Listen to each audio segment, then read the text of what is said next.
Welcome to Boxing on the Record with Randy and Shy Time. Shy Time, what's going on with you, man? What's on your mind? What you want to get off your mind and put on the record? Randy, I was sitting here going over the script for the next episode of Columbo, and I was skipping through the script, and I saw this note that I had written down about the Ortiz versus Lubin fight that's going to be coming up here in a couple of weeks. I believe it's November the 8th, if I'm not mistaken. And that really triggered something for me, and I decided we definitely need to go ahead and get this on the record, especially since there's everyone's expecting, especially after Boots' showcase performance the other week against Lima at 154. Everyone's like, okay, we can finally get this Boots versus Ortiz fight, and it has been no secret. Eddie and Oscar both have put it out there that they're looking at trying to set it up to where both of them can fight each other in the first quarter of next year. So Boots did his part by getting Lima out of there. And he was like, okay, let's not talk about all the stuff in the past. Let's just go. I did my part, And so it's only going to be, Ortiz and whoever else is here and in this division. I'm calling every single last person out. Let's go. And so obviously all of us diehards, want that Ortiz fight because that's what's supposed to happen at 47, and nobody wants to hear anything else. So Ortiz has to do his part. But the note that I had made here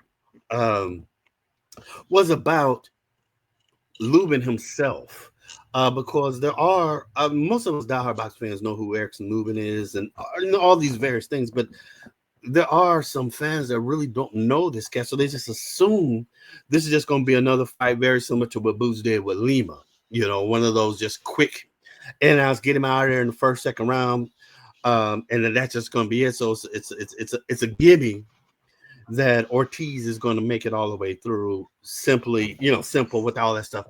And there's a little bit more nuance to that, Randy. And I have to be straight about that. There's a little bit more nuance to that. And Lubin is, well, let me say it this way. It's because Lubin deserves a lot more credit than many may not be giving him. This is a cat who was an extremely talented amateur, a standout fighter. He won the Golden Gloves in his division when he was an amateur. I believe he fought at either lightweight or welterweight when he was an amateur. And then he went pro. But here's one of the big, and he had a very good amateur career. Sort of like we talk about Lomachenko having like 300 and something wins and maybe only 10 losses or 4 losses or whomever else, and all the other people have some. Well, Lubin has a similar amateur career, like 100 and something wins, but only just single digit losses. And it's very good, and it's very difficult to amass that type of career as amateur, unless you are some kind of standout cat, and that's what he did. And this is what many of the other cats that we like Aaron Smith, Terence Crawford, Floyd Mayweather, all these different cats. This is the type of amateur career that they had as well. So, but going from the amateur to the pros is a lot different. There is a big step that you take there. The rules are a little bit more specific, and it does require more from you, and you can't get by with just some halfway stuff. So I'm saying all that to say that, so when Lubin came to pros, and mind you, after this outstanding amateur career, he was set to at least attempt to go to the Olympics. I think it was the 2016 Olympics, if I'm not mistaken, or the tryout for those Olympics. Let me say it that way. But he chose to go pro instead. And so that just never happened. So he went pro, and he did amass a pretty good pro career, bro. He fought against some top cats, or some cats that were top during their time. Let me say it that way. And then some B, and possibly some C level type of talent. But still, that's what happens when you're coming in and you're starting to build your career. And so he did start coming up as a very good standout up and comer prospect, if you will, until he faced Charlo. And that was the first time that anyone really saw the difference between him fighting as an amateur fighter and then fighting against somebody who is a pro fighter. And Charlo got him out of there in the first round. I think it was near the end of the first round. Nasty uppercut, I believe it was. And Lubin was just out. And that was an eye-opener for him as well. But if you paid attention, anybody paid attention to the fight, I have to actually go back and watch that because it was several years ago.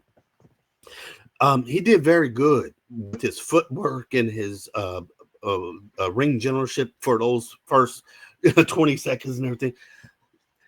But that's what all amateurs do, because we only fight 3 rounds. When you're an amateur, that's all that happens. 3-minute rounds. So you just give it all in those things, and you're not expecting to go further. You don't know about pacing. You don't know about changing the tempo on the different punches you throw out. You don't know about throwing out dummy punches and walking people into different things. And so I think that fight helped Lubin to understand the pros are very different. There are people that call that fight a fluke. I call it a real fight, an eye opener. That's just what happens. Bernard Hopkins' first fight was against a pro, and he lost his very first fight. Eye opener for him. But then he continued on. But after that fight, Lubin, I think he made certain adjustments. I think there still were things that he still needed to work on as far as that transition from the amateur to pros that we're not going to get into in this video. But I would say that I think he started developing pretty well until he fought Fundora. And then he ran into that same problem again with Fundora, where Fundora caught him. And it's always those punches that you're not expecting. But Fundora, who's 6'5", 80-inch reach, did what he had to do, at least in the second round. And obviously hurt. Lubin came back and did what he kind of needed to do to kind of make the fight more interesting. And he actually did cause some problems to Fundora. And I would also say that Fundora, that was a different Fundora than the Fundora that has been developing over the last, I say, year or so, who's starting to learn how to actually use his height and not give it up and then do some other things. So in the end, Lubin still lost that fight. I believe he didn't come out to the 9th round or 10th round, whatever it was. But it still ended up being those type of things. But I'm bringing those things up, bro, just to say that I personally am not necessarily expecting Lubin to win this fight against Ortiz, but I also am not expecting it to be just some kind of easy walk through type of fight. He has the technical skills and some aspects of athleticism that can make it a little bit more interesting for Ortiz. I can't necessarily say to make it, an extremely competitive fight, and that's only because of Ortiz's style. Ortiz is a come straight forward, forget whatever I'm lacking in technique. I'm still going to be showing in my aggression and my chin. I'm just going to keep coming at you, and that's going to be Lubin's kryptonite. And I think that he still will, get him. And possibly it will be interesting for maybe a few rounds, but it's definitely not going to be a walk in the park, in my opinion, immediately. Like Lima like Ennis versus Lima. What do you say, bro? I know it looked like I ain't paying attention on the boxing on the record family members, but I am. I'm actually putting together a reeling rod here to go with mullet fishing in the morning, and so I'm multitasking. But to your statements and comments,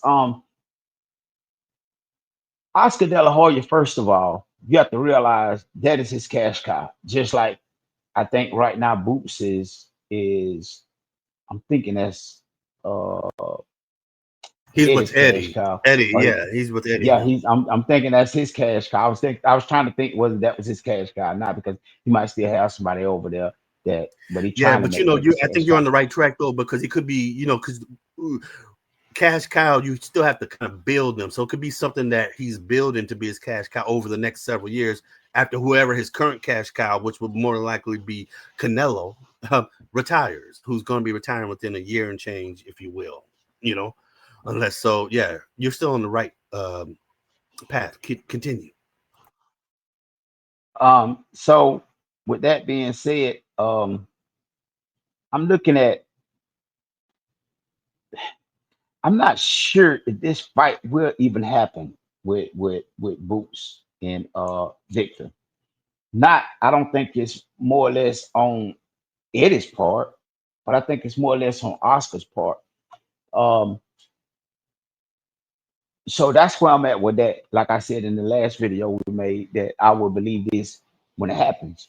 Um, you have to look at Vic. Vic is not really. He wasn't really that guy. He can beat some people, but I don't think. Kind of like Lubin. Lubin is not that guy. I mean, yeah, Lubin is not that guy. He can beat some people, but he always fold under the pressure of the elite or the top of the competition, kind of like Danny was. Danny could fight, but when he faced the elite in the top competition, he just didn't get the job done. And I think that's the same thing happened with Lubin. So as you said, I know Victor probably get him out of here because I don't think Oscar would have put him in that much danger. So I'm looking for him to get him out of here, but I'm definitely not looking for him to get him out of here as fast as Boots got Lima out of there because they're gonna tote Lubin, or Lubin gonna be able to survive the round so that when they say he was a tough guy and took him a while to get him out of here, they already know they can beat him. So that's gonna be their talking points, and they'll probably throw that same thing up in Boots' face, where you fought a nobody, or it was a setup fight or whatever. Because I still strongly believe that you can't just get a champion, a true champion, or a qualified champion out of there as fast as Boots got uh, Lima out of there. So I stand on that. Whether it's Earl Spence going in there knocking one out in the first round, or Terrence Crawford knocking one out in the first round, I still stand on that. Um, I think Lubin would have been a better fighter if they would have elevated this competition, stacked this competition, and got him up there. I don't think nobody really took the time to build him. You know what I'm saying? I think he probably just kind of got fights where he could, when he could, and then nobody really get behind him and believe in him, and walk him through this thing and build him up like he should have been built up properly. And he probably would have been a better fighter because he had the potential. He was a decent fighter. He could have been that guy if he would have had the right people behind him, moving him correct way and building him. When I say building him, I ain't talking about just giving him cherry pick fight. I mean building him a harder fight after harder fight, almost like coming out the amateurs into pro. You start your 4 round, 6 round, 8 round, 10 round, 12 round, building him, but in not doing it like that, but building him like a decent fight, easy, harder. And then once he got to that status, he could start fighting the heavy hitters. Because we must understand there's levels to this, and he just didn't make it all the way up to the top level. What say you? Man, you know what? You brought actually out some very good points, Randy, that I'm going to actually bring into 2 points. I'm going to bring into one thing. Uh, and that literally is one you stated about knocking a qualified champion out in the first round. You stand by that. And I think everybody would stand by that. And the biggest thing is the number one, Lima is an IBO, which is not like a recognized belt champion. And then no, along with that, like 1A, if you will, nobody really knows who Lima is, so it already knows that he technically isn't a qualified champion. He really wasn't anybody, so to speak. And I don't want to say I don't want to disrespect fighters by saying that, but I'm just using fan language in that regards. Uh, he definitely is someone who would probably knock me out and do all those things, so I don't even want to qualify like that. But I'm speaking in He terms of definitely beat fan, me. right? Let's speak on. And so, let's just assume that he's not any top tier level type of fighter. But here's the thing I want to bring in there, because you spoke about something that Ortiz can say with Lubin, maybe, having Lubin go a little bit longer and being like, okay, my opponent was a little different than yours, maybe tougher, and we still was able to blah, blah, blah from you. What would you say, or what do you think if it was Lubin versus Lima? Who would win between Lubin versus Lima? And the reason I'm saying that is because if the answer is Lubin easy or Lubin obviously all that stuff, it could bring a little bit more credence to the fact that perhaps Victor Ortiz is fighting the tougher opponent, and he could have a better talking point if him and Boots ever did fight, saying I still fought tougher people than you. Go ahead, talk to me, Can Randy. can you ask that question again so I can understand what I'm asking? Sure, sure. So if Lubin and or I'm sorry, and Lima fought. So let's just go ahead and assume that Lima is, even though he has this belt that's not recognized by everybody, even though he has that, he's not in most people's eyes a true champion. He's not a real champion. He's not a qualified champion. He's just a lower tier fighter. That's just what it is. Like having the NABF belt or something like that. Uh, uh, so is he a lower tier fighter? If him being a lower tier fighter and Boots got him out of there easy, a lot of people, especially Victor Ortiz, like, you're fighting these lower tier people, nobody real. Erickson Lubin is a little bit more qualified. He's fought, these champions, if you will, at 54, and only lost to those champions at 54. And if Ortiz kind of takes him a few rounds, they fight for 4, 5, 6 rounds, then Ortiz gets him out of there. Ortiz could potentially have an argument against Boots to say, I have fought the tougher opponents than you have.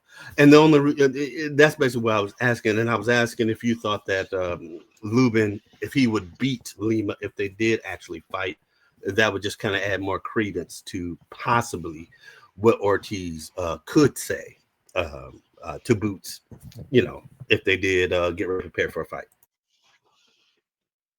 I definitely believe I would go with Lubin to win that fight, but I think they would have to go to the card. I don't think Lubin can get him out of there like that. So if you're saying who's the tougher out of the two, I would have to say Lubin. Um, do I think Victor can get Lima out of there like Boots did? I don't think so. And I could be wrong, but I don't think so. Do I think Lubin can get Lima out of there like Boots did? I don't think so. I think Lubin will have to take. I think Lima can take Lubin the distance, or even take him into the championship rounds before he get him out of there. I think Ortiz, he might get him out of there in maybe 6, 7, maybe, if he get him out of Oh, that in. no, that's very good, because I mean, you even went even further, and answered many other questions that I really wasn't even thinking about. So you kind of, yeah. I mean, that's very good, because it basically put it into a Watch for thing the that, hook. Watch for now the hook. that hook was all, hey, bro, it was off the chain. I guess it was unexpected, watch, unexpected, and I was like, dang, watch okay, for the let me hook. go And ahead and put every this. now and It's then, not black and white. It's not black. I hit you with a pull counter. So You coming through, bro. You came through. this You my came through. wheelhouse. This my No, wheelhouse. you came through good. And basically, in the end, it said we can't really judge either one off of that. We can't say necessarily that Victor Ortiz is, if he can never go out and say that he fought a tougher opponent than Boots did, because of blah blah blah.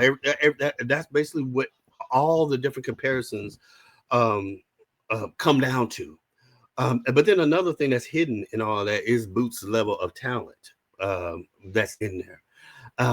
But anyways, I wanted to just really kind of just speak on the fact that I didn't feel that it was just going to be as a Lubin versus Victor was going to be as quick of a fight as the Boots versus Lima fight.